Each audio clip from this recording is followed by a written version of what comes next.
Olá pessoal, bom dia, boa tarde, boa noite, tudo bem com vocês? Espero que sim. Bom, mais uma vez, nós somos da ProSupply, né? Eu estou aqui com o Fernando e com o Marquinhos, que já vão dar uma boa noite aí para vocês, um bom dia, vão dar um hello para vocês. Lembrando, né? Segunda-feira é o dia da live, Live. 8h40. 20h40, é isso aí.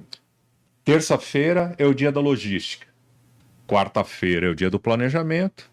E quinta-feira é o dia de aquisição, compras, falar de compras. Só para recapitular. E como eu sou o mendigo do like aqui do time, eu vou continuar pedindo para vocês o like aí, né? Dê o like para nós, se inscreva no canal, compartilhe, acione o sininho, né? Para receber a notificação. Para quê? Para que a gente consiga levar isso para mais pessoas, né? Para o algoritmo trabalhar a favor da gente aí no sentido de chegar e atingir tantas outras pessoas aí, além do compartilhamento que você vai fazer. É uma troca aqui que a gente está propondo com vocês para a gente poder continuar esse trabalho que a gente pretende que dure por muito tempo. Eu Tá pensei que bom? você ia começar essa sua fala falando, eu podia estar roubando, matando, até trabalhando. Aí tô aqui gerando conteúdo para vocês. Curte, comenta, pessoal. É isso aí, gente. Para você aí que está assistindo, deve ser uma quinta-feira, provavelmente, ou o dia, que é o horário que você escolher, porque você tem uma semana para ver os nossos vídeos, né? Aqui é um sabadão, né? Um belo sábado de manhã, um vento bom lá fora, tá? Se vocês ouvirem Tá uma um pouquinho ventania, de vento aí, de barulho, não se incomode, ok? Hoje, o que eu queria fazer com vocês? Como essa é a quarta aula, eu vou tentar aqui fazer uma rápida coisa de minutos recapitulando as três primeiras para criar um mapa mental para você não se perder, né? Embora seja simples, não seja complexo, e depois eu vou entrar num capítulo específico. Então vamos só recapitular. Na primeira aula, eu cheguei aqui dizendo para vocês um monte de bobagem, brincadeira, dizendo para vocês que o supply chain, segundo o senhor, o doutor Douglas Caraca. Lambert, Pega essa, hein? pega essa. Ele foi lá e definiu o supply chain como uma constituição, uma grande rede lá de clientes e fornecedores e como é que o processo atravessa tudo isso. Então, uma grande network. Aí, dois grandes órgãos aí do supply chain, o SCC, Supply Chain Council, e o ASCM, Associated Supply Chain Management, foram lá e definiram de uma maneira muito simples o que era o supply chain. Ah, é? É. Então o supply chain era planejar, ou você vai encontrar a designação em inglês como plan, obter, que você vai encontrar lá como source, o produzir, fazer, e é aí das maneiras mais distintas e específicas, que é o make. Aí você vai ter o deliver. Inverti aqui, gente, só um minuto. O entregar.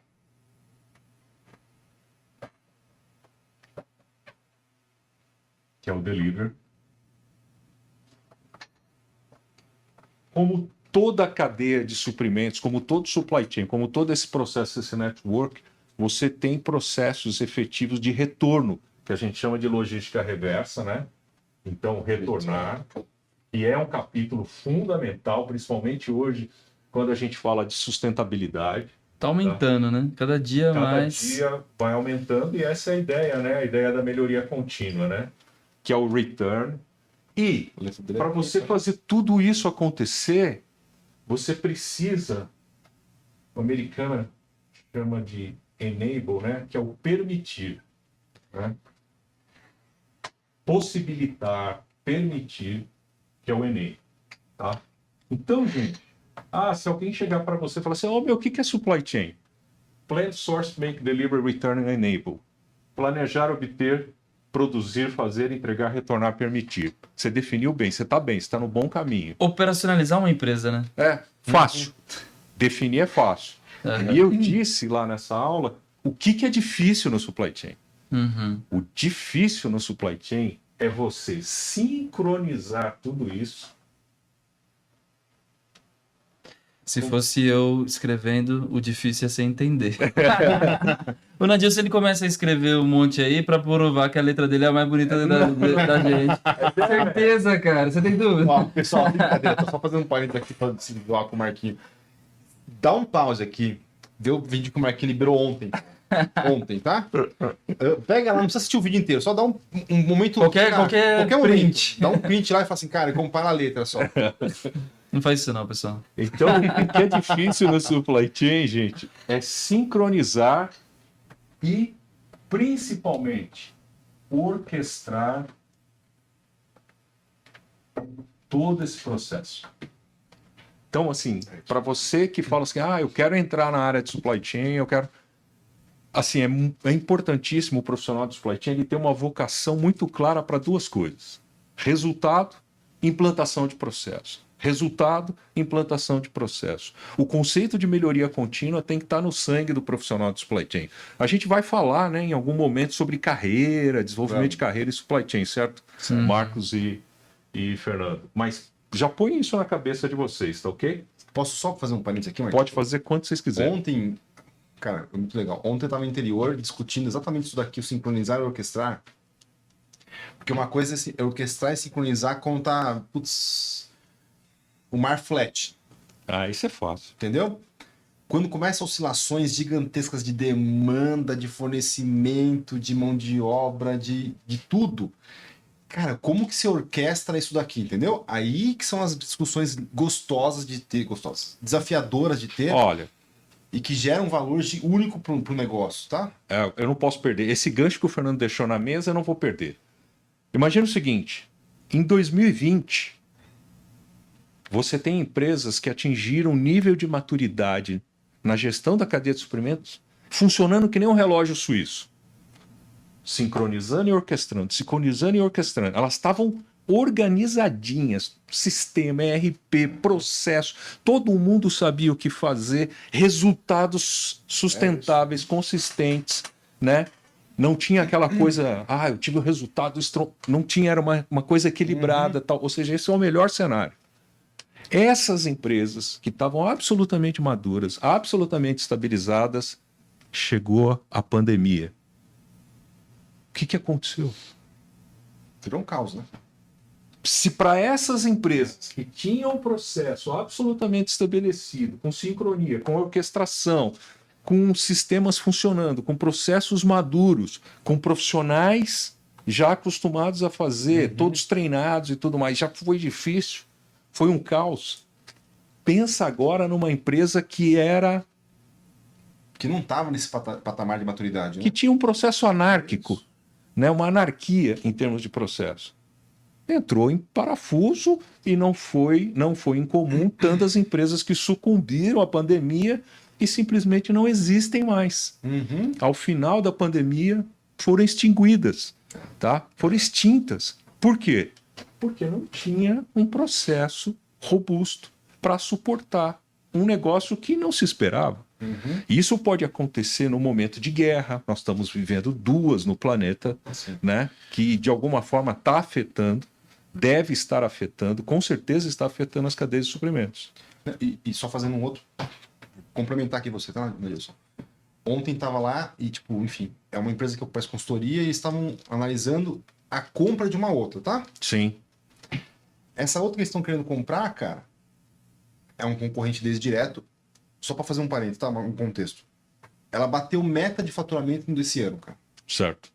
Só que simultaneamente ela tá quase entrando em RJ, recuperação judicial, cara. Olha que loucura. Caraca. Entendeu? Olha que loucura. Então, comercial vendeu.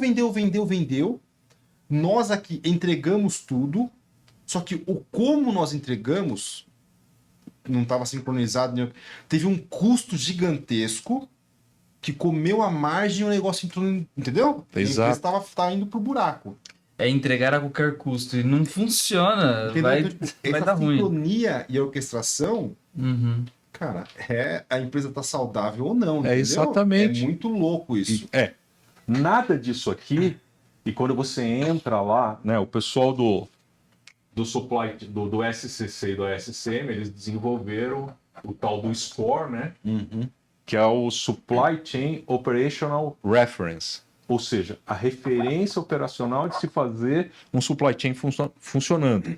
Lá dentro tem boas práticas, como estabelecer processo e principalmente indicadores de desempenho que são diagnósticos, né? É como tirar a febre, é como qualquer coisa que valha para saber se não está fazendo tudo a qualquer custo.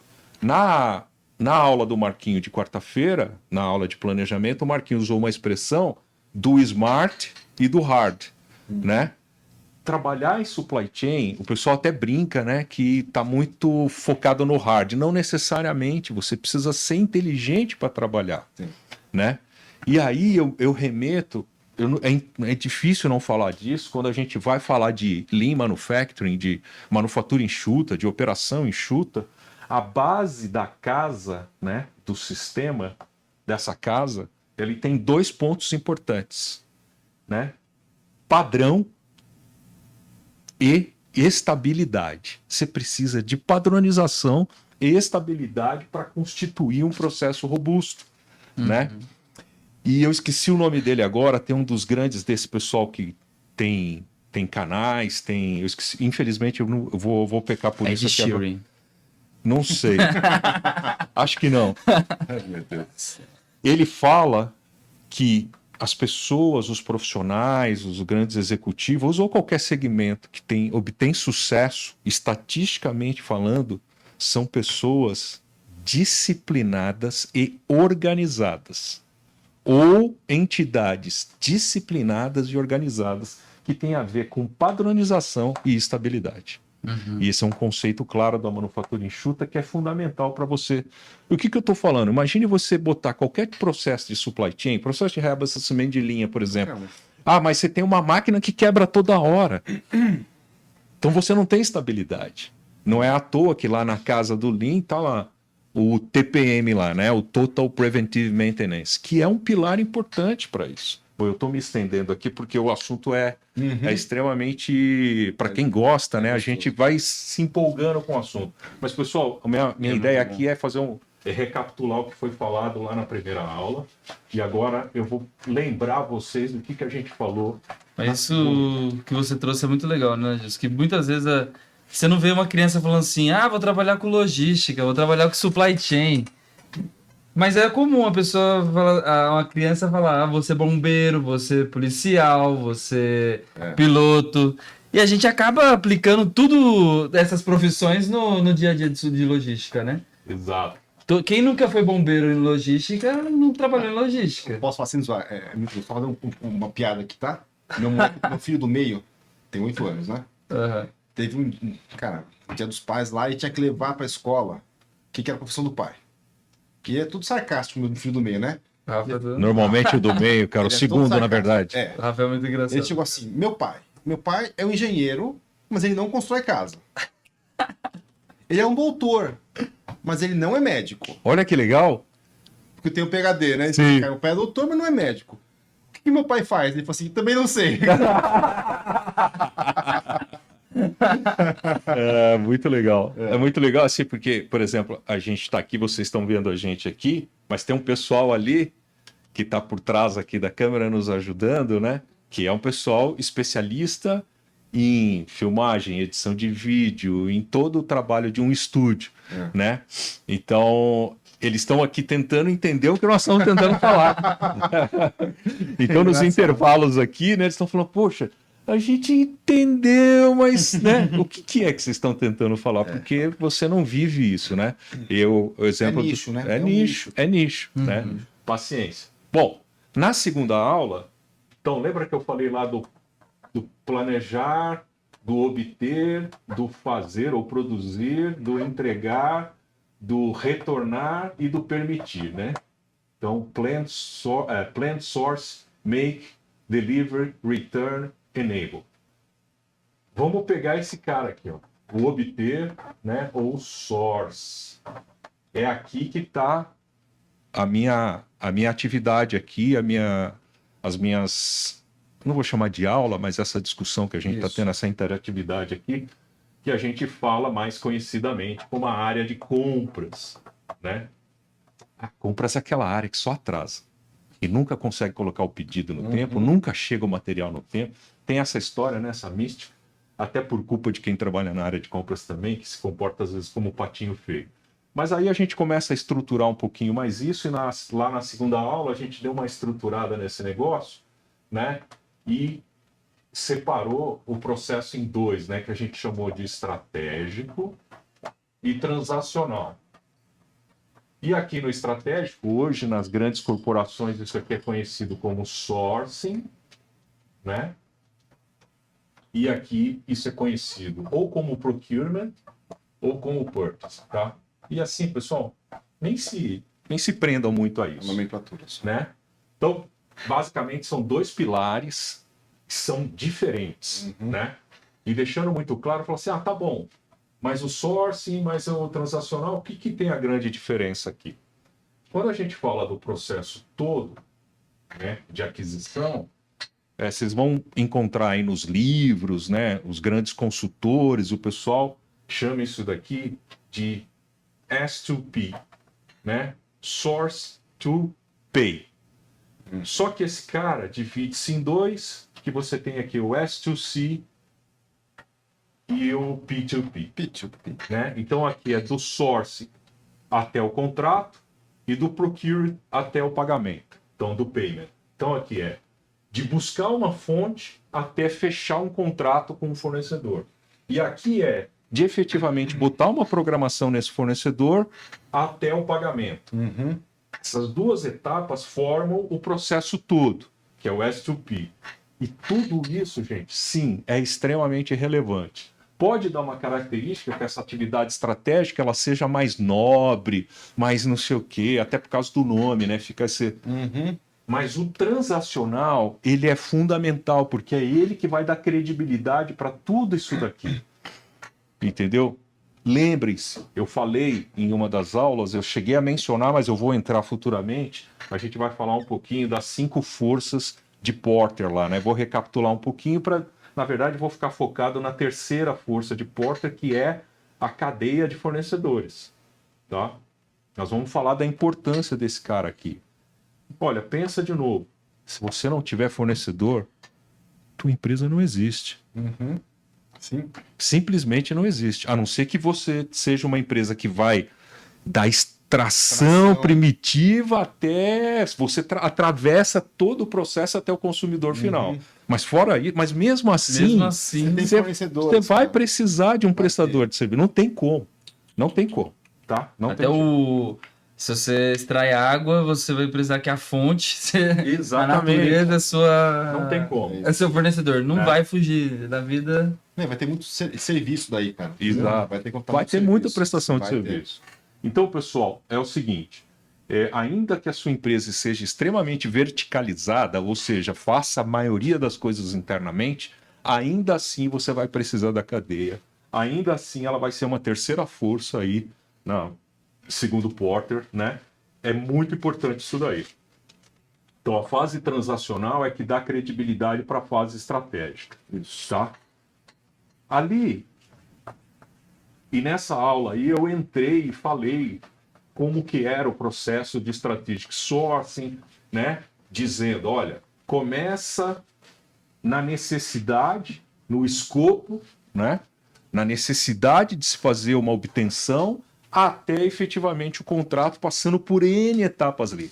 Aí, de novo, né? O tal do strategic sourcing fala que tem 7, outro fala que tem 8, outro fala que tem 12, outro fala que tem 20. Gente, veja qual é a característica da tua empresa, o que é melhor, como é que você organiza isso. Até para, de novo, eu falei de disciplina, né? É importante ter padrão de trabalho e disciplina, padronização e estabilidade. Não esqueçam disso, isso vale não só para o processo produtivo, mas vale para o processo administrativo também. Tá legal? E aí, na última aula, eu falei, né, como, assim, tá bom, mas como é que eu começo tudo isso? Da onde eu parto e da onde eu chego? Então, eu expliquei que você parte de um processo, né, que a gente chama em compras de spend. Depois a gente vai entrar nesse capítulo mais precisamente como é que se faz isso, até efetivamente você ter uma gestão dos fornecedores, né? Que hoje você vai encontrar aí, você vai pesquisar, é o tal do SRM, né? Supplier Relationship Management. Ou seja, como é que você se relaciona com o teu fornecedor? Olha que interessante isso. Eu estava vendo um artigo.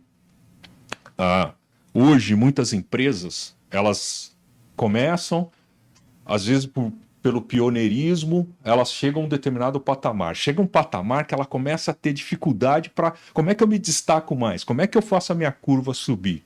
E meu processo de inovação interno está no limite. Mas efetivamente algum dos seus fornecedores não está. E aquele item que ele vende para você, ele está fazendo um processo inovador. Ele está inovando o item que ele está te vendendo. Se ele está fazendo um processo de inovação interna, e se você se associou a um fornecedor que prioriza o processo de inovação, se ele está fazendo isso, você vai lograr com isso. Porque se ele inovou e você está obtendo, o seu produto intrinsecamente também vai mudar de patamar. Né? Vai chegar e falar assim, lembra esse item que eu estou te fornecendo? Agora eu estou trazendo aqui um item com uma outra característica, muito mais leve. Sim. Ou seja, se é muito mais leve, vamos falar de carro, por exemplo. Um carro mais leve tem um consumo menor. Né? Então, assim, se você tem uma cadeia de suprimentos que investe em inovação, é muito importante você estar associado a esse tipo de fornecedor. Esse é o tipo do parceiro que você precisa ter dentro de um equilíbrio financeiro, econômico. Esse é o fornecedor que você tem que buscar. Fazer o relacionamento com ele. Ele tem que estar participando do dia a dia com você. Pode ser um co-developer, ou seja, quando você partir para desenvolver um produto novo, chame esse cara para participar contigo, porque ele é o expert. Né? Então, sim, tem 8 etapas aqui, a gente explicou isso na última aula. Isso. Tá? E agora, pessoal, eu tentei fazer esse mapa mental e essa recapitulação do que a gente falou até agora. A gente vai falar do que eu não falei ainda, que é da fase transacional de compras, tá? Que também é conhecido aí por procurement ou por purchasing. De novo, pode escolher aí, fique à vontade. O importante é você entender isso daí. E o que é isso? Tá? É o famoso, lembra de novo, né? O procure to pay. É essa fase aqui. De você ter a necessidade de colocar uma programação de entrega, de comprar efetivamente, definir quantidades, o que, quando e quanto, né? Até o efetivo pagamento do fornecedor. Agora, pessoal, não subestime isso, porque se você tem uma relação que não é uma relação justa com o teu fornecedor, você está causando um problema nesse fornecedor e em algum momento ele vai te cobrar isso. Ele vai te colocar. Ou, eventualmente, ele vai começar a entender que você não é mais estratégico para ele e você não interessa para isso. Você não é mais um cliente interessante. Tem uma máxima que diz que não é cliente que escolhe o fornecedor, é fornecedor que escolhe cliente. É uma via de mão dupla. É uma via de mão dupla. Você pode sumir do mapa estratégico dele onde ele quer investir. Tá? Não esqueçam disso. Então, esse processo ele começa exatamente na necessidade de se comprar algo, né? Que já está definido, que já tem fonte, já foi feita a parte estratégica, já sabemos quem são os fornecedores, né? E aí você vai lá internamente, a área de negócio que precisa do item, o que ela vai abrir? Ela vai fazer a requisição. Você já deve ter visto isso aí na tua empresa, a requisição de compras. Mas o que é a requisição de compras? É o pedido de compras? Não. A requisição de compras é a necessidade que uma área específica precisa para comprar. Né? E normalmente é um processo também que pode ser submetido a um processo de aprovação, porque daí tem controle de orçamentário, essas coisas todas. O valor que vai estar lá é um valor estimado, não é a hora ainda de ter o valor definitivo, mas é uma referência para quando chegar em compras, que valor que é esse. Então nós temos a requisição de compras, normalmente os ERPs, todos eles têm essa prerrogativa.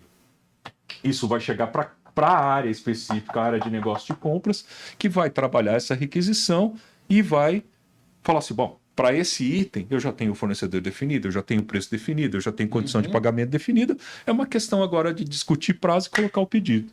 Então discute o prazo, coloca o pedido, então a gente coloca lá o pedido de compra.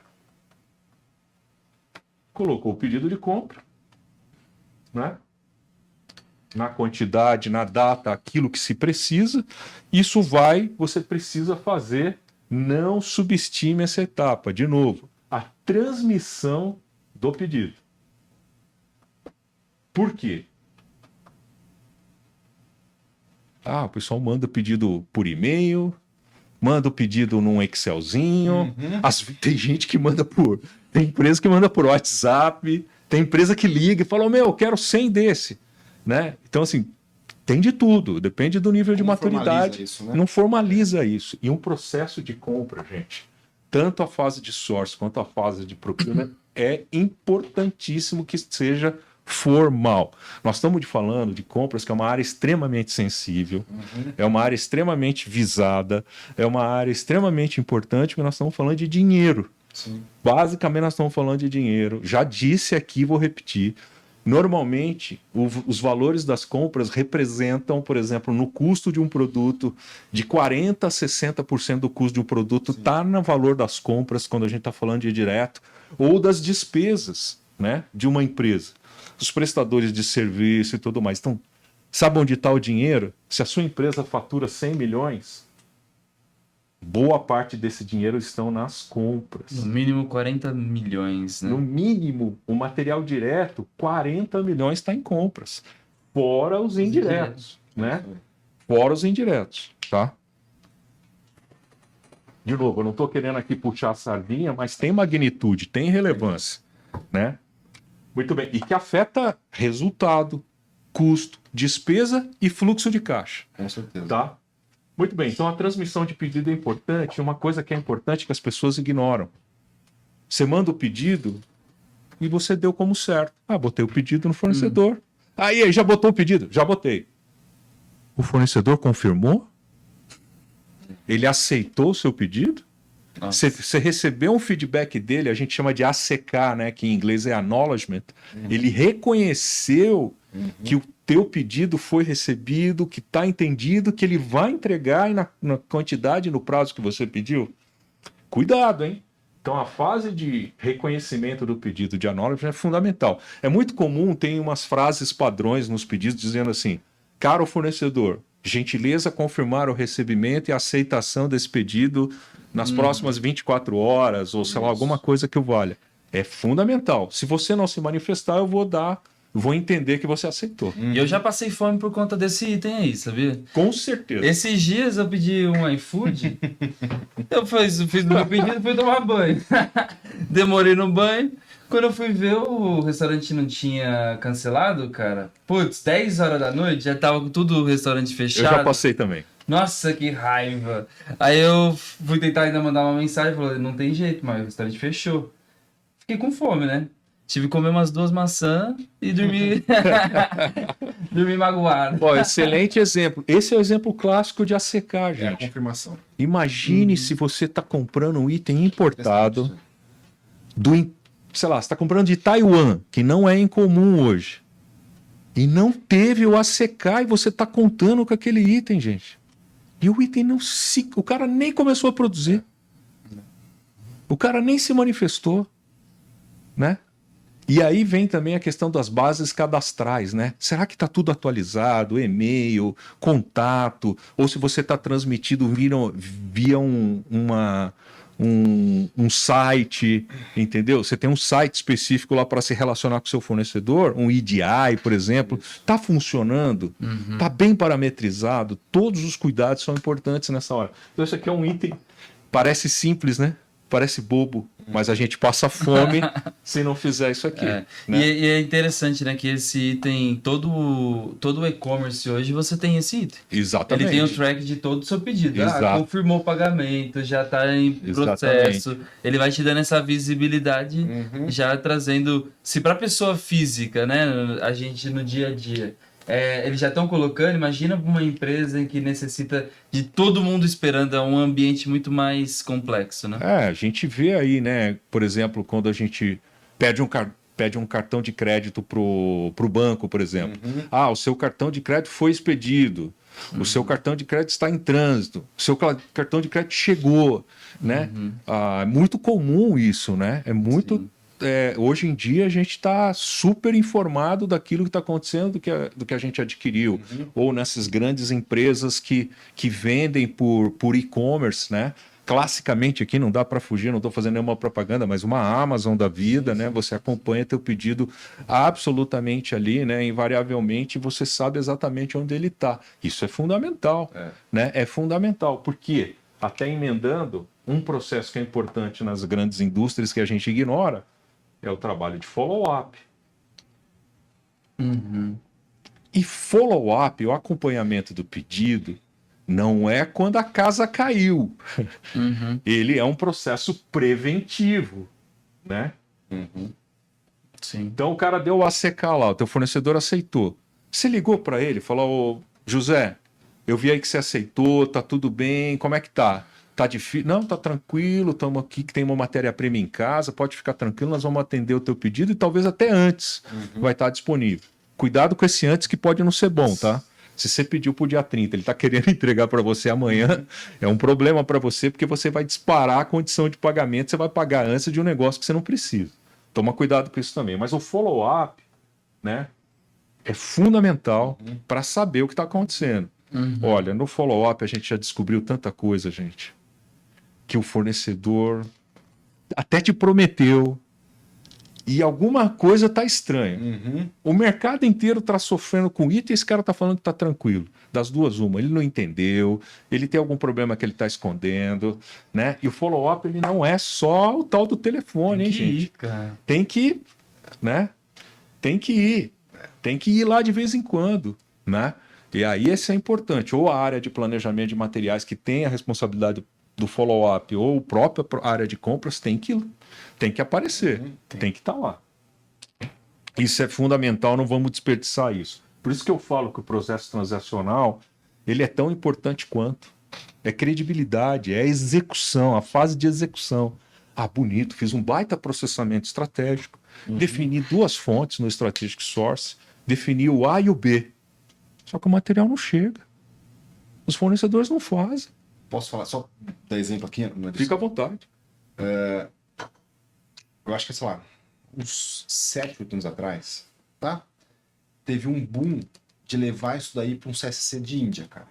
Nossa. Teve mesmo, Tá? teve mesmo. Teve um boom de levar, putz, tudo que é E descentralizou, né? descentralizou jogar pra Índia. E o que eu tô percebendo agora, eu vou falar, putz, de 1 ano, 2 anos pra cá, é voltar isso. Entendeu? Até o custo do Brasil com a Índia tá muito mais competitivo, se a gente for pensar em mão de obra. E o que eu tô vendo é, tava começando a montar CSC no Brasil para atender Latam ou South and North America, tá? Então, tipo, tá tendo um ganho gigantesco. Por quê? O que percebeu-se, tá? O tópico 4 e 5 era feito pela Índia, cara. Só que os fornecedores não ficavam na Índia. O fornecedor, tipo, pode estar em qualquer lugar do mundo. Do mundo. Tem um gap de língua aí, de cultura aí, entendeu? De entender em profundidade do que está acontecendo na sua planta lá, enfim, sabe? Então acho que, tipo, são muitas, tipo, muita gente tá levando ainda, tô percebendo que tem gente. Mas, cara, tô vendo, acho que o movimento tá muito mais em trazer de volta, entendeu? Essa operação como um todo. E o tópico 4 e o 5, acho que o ganho que você tem aí é gigantesco, tá?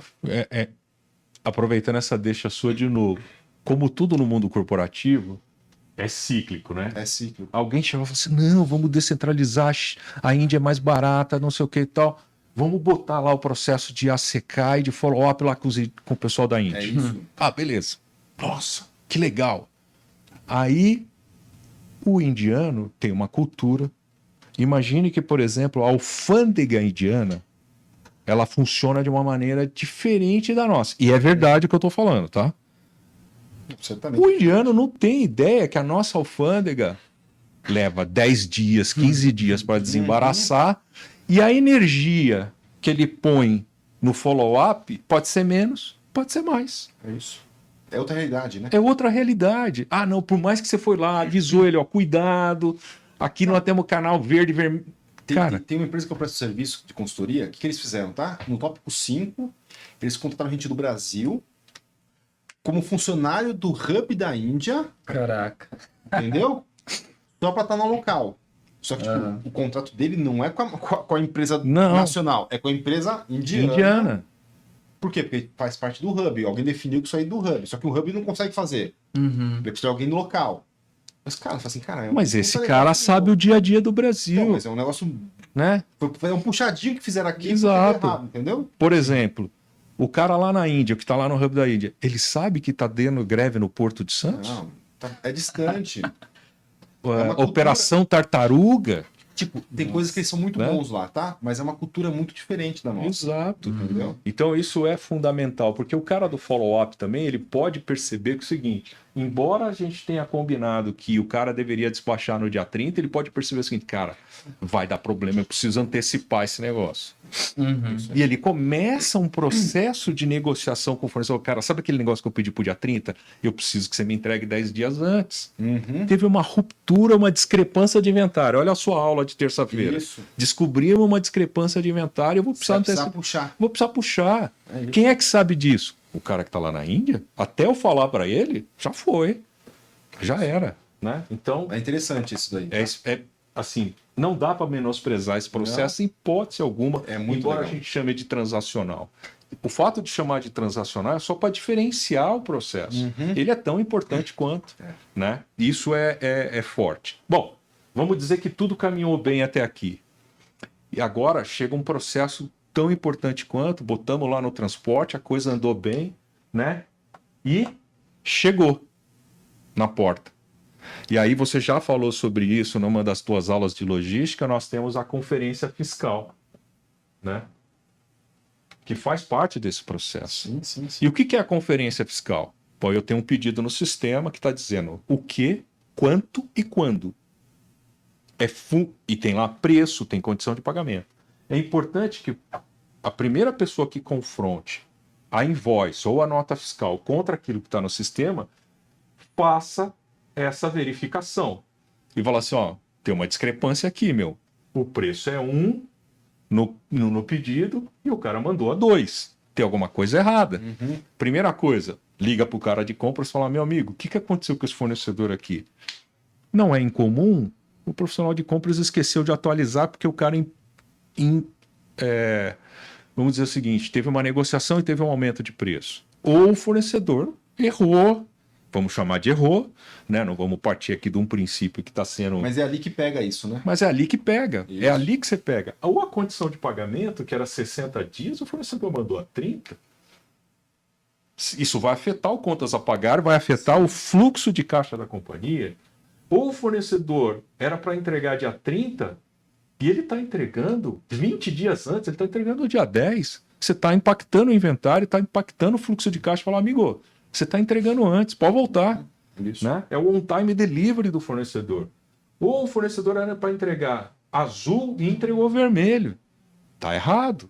Então você tem que pegar tudo ali nessa hora. É isso, no recebimento. Né? No recebimento físico, no recebimento fiscal, aliás. É aqui que tem que ter essa conferência. Muito bem. Aí você foi e passou pelo fiscal e vai lá para o físico. O Fernando também já falou disso, né? Na aula dele. E aí a gente tem a tal da conferência cega, né? Do bônus cego, como diz o Fernando, a gente chama de conferência cega, do blind check, que seja lá o que for. O cara lá do físico, ele tem que receber a mercadoria, mas ele não pode saber quanto chegou, o que chegou, o que está declarado na nota fiscal. Ele tem que fazer a conferência sem saber. Ele confere e fala assim, ó, chegou azul e chegou 300 peças. Isso aqui foi o que eu contei. Então, só que está falando na nota fiscal que chegou 400. O fornecedor errou, quer empurrar mais peça. Temos um problema. Sim. Né? E aí, na hora de fechar o sistema lá, a gente chamava em uma outra empresa de AR, né? Aí ele vai lá, alimenta cegamente, e aí o sistema automaticamente faz um encontro da entrada fiscal contra a entrada física e fala assim, opa, deu pau, travou. Ou não travou nada, o cara entregou certinho, 300, bateu, o AR fecha automaticamente e já alimenta o contas a pagar. Uhum. Automaticamente. Estou falando aqui, normalmente, sistemas simples que trabalham com isso. Então, essa aqui é a conferência física. A gente chama em compras, né? A gente gosta de dar esses nomes de three-way match. Então, essas coisas aí são fundamentais, tá? Aí tem uma outra etapa, isso aqui é um 8, tá? Que é o processo de fechamento. Como fechar esse processo que eu já me antecipei aqui, o processo de fechamento. Você foi lá, fechou o AR e alocou o material, subiu para o contas a pagar. Opa, o contas a pagar já entrou ali no fluxo de caixa dele que ele tem que pagar aquele negócio, né? E é importante que o contas a pagar cumpra a data de pagamento, porque tem uma condição de pagamento específica, né? E se a gente atrasa, a gente vai perdendo credibilidade com o fornecedor. E você vai perdendo a parceria. E é muito mais fácil criticar o fornecedor, apontar o dedo para o fornecedor, do que também entender as nossas fragilidades. Então, tem que tomar cuidado com isso. Você tem um fornecedor, às vezes, você tem fornecedores, gente, que ele está num nível de maturidade muito maior que a sua empresa. Sim. Você compra de gente que está num nível de maturidade de processo muito maior. E que daí ele vai começar a falar assim, eu não vou vender para essa empresa não, eu vou começar a restringir. Ou você vai lá para o final da fila. Você começa, se tiver que priorizar, quem que ele vai priorizar? Você que está atrasando? Ou o cara que é justo com ele, que paga em dia, que respeita as negociações, que respeita os processos? Então, de novo, né, quando o Porter não falou que a terceira força, né, era os fornecedores à toa. Né? Sempre hipercrítico isso. É super crítico essa história, tá? Então, pessoal, isso é fundamental. Então, o processo de pagamento, né, ao fornecedor é fundamental. Por quê? Em algum momento, por exemplo, no Brasil, existem mecanismos, né, de você fazer através de instituições financeiras, né, algum tipo de mecanismo onde o fornecedor pode receber antecipado, né? É chamado classicamente no mundo financeiro, aí nas instituições financeiras, de risco sacado. Isso. Então, o que você faz? Você tem um crédito com o banco, você faz parceria com o banco, onde o banco você vai pagar o banco em 120 dias e o banco vai pagar o fornecedor em 5 dias, né? Lógico, o fornecedor vai pagar ali algumas custas, uma taxa, porque para ele é interessante receber antes, e para você é interessante receber depois, para você ter um controle de fluxo de caixa adequado, porque o recebimento médio dos teus clientes é 60.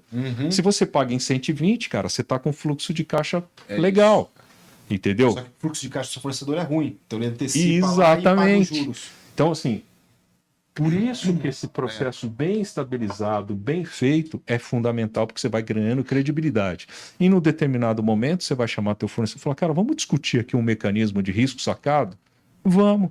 Confio em você, nossa relação é de 5 anos, nunca tivemos problema, não temos histórico de problema, vocês nos respeitam como um fornecedor importante. Isso, gente, é o tal do SRM. Isso é o tal da gestão de fornecedores. Um dos capítulos, Sim, né? sim. Que pouca gente entende e subestima, tá? Então é isso, né? É isso que eu queria falar hoje sobre o processo transacional, que eu não tinha falado ainda, né? E deixar bem claro que isso aqui é tão nobre quanto o processo estratégico, no processo total de aquisição, no processo sair de source para o pagamento, desde a necessidade até o pagamento. Tá bom? Muito legal. Pessoal, por hoje é isso, né? Quero agradecer mais uma vez. Vou pedir o like de novo. Vou pedir para vocês se inscreverem. Vou pedir para vocês acionarem o sininho de notificação e vou pedir para vocês compartilharem e ajudarem aqui a ProSupply a chegar para mais gente. Fernando, Marquinhos. Acho que é isso. Esse tópico é hiper importante. E se puder, coloca um comentário aqui. Se atua em compras, qual pilar se atua, quais dificuldades que você está enxergando hoje no seu contexto. O que você gostaria que o Nadilson abordasse aqui nas próximas aulas? Enfim, deixa aí seu comentário. E fica à vontade, assim, se você trouxer um tema que efetivamente eu não saiba trazer logo de cara, eu vou buscar, vou trazer essa informação para vocês, né? Isso é fundamental, ok? Grande abraço, Obrigado, até a próxima. Um abraço. Tchau.